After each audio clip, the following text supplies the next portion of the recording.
obviously all the talk about coronavirus is very serious and it is really starting to broaden. I mean, we've seen people lining up for things like toilet paper. I got a call from my mum to say that in Dubbo, so central New South Wales, this is even out there now. So it would be remiss of us to not really touch on this. And we go to General Manager of Communications at the ATC now, Brett Devine. Good morning to you, Brett. I know we touched on this last week, but do you think coronavirus is starting to play into the minds of punters at this stage?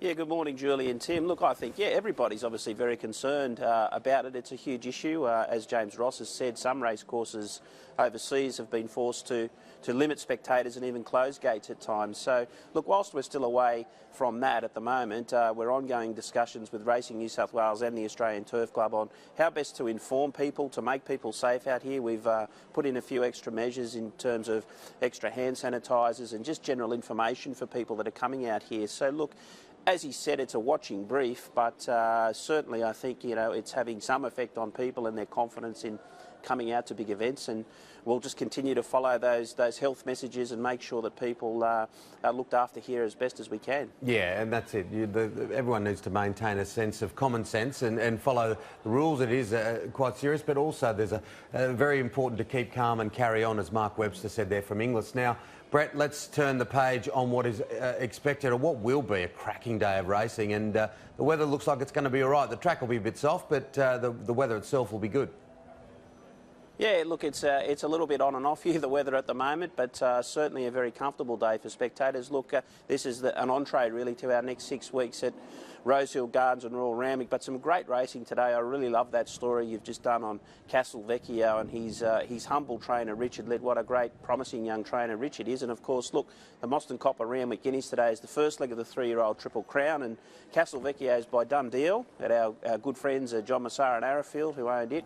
He was the last horse to win the Triple Crown. That's the Randwick Guineas, the Rosehill Guineas and the Australasian Derby, and of course he's the sire of Castle Vecchio, so some real symmetry there. And Castle Vecchio is just one of a number of really high-class 3-year-olds in this race today. We know that the sprinting stocks, particularly down in Melbourne and in Sydney today, are very, very strong, but these middle distance and staying types are throwing another dimension into the carnival. And look, great day of racing today, and as I say, over the next 6 or 7 weeks.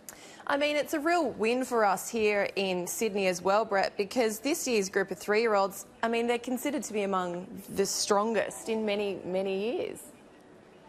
Yeah, absolutely. And look, the vision of Racing New South Wales and the Australian Turf Club too, to not only get those 3-year-olds, but then force them into their 4-year-old careers rather than going to stud, will seem to start to pay off, I think, in the Golden Eagle when those horses turn 4. But as you say, Jules, look, down in Melbourne today, there's Bivouac, Exceedance and Libertini in the new market, and we've got a great bunch of 3-year-olds and sprinters here, but also those middle and staying types. And these 3-year-olds really are the ones that are the next superstars of racing. We've seen Alligator Blood, of course, what about down in Melbourne. Alligator He's starting Blood? to progress. He's progressing now to become one of the best and the most popular horses in Australia. And look, it's only been 12 months since Winx said her big farewell, but we're always on the lookout for another Winx. And who knows, Alligator Blood, he's hard to beat. It's an almost intimidating name. Good on you, Brett. Enjoy Royal Randwick today, buddy. Thanks, Tim. Hope the punters will back a winner.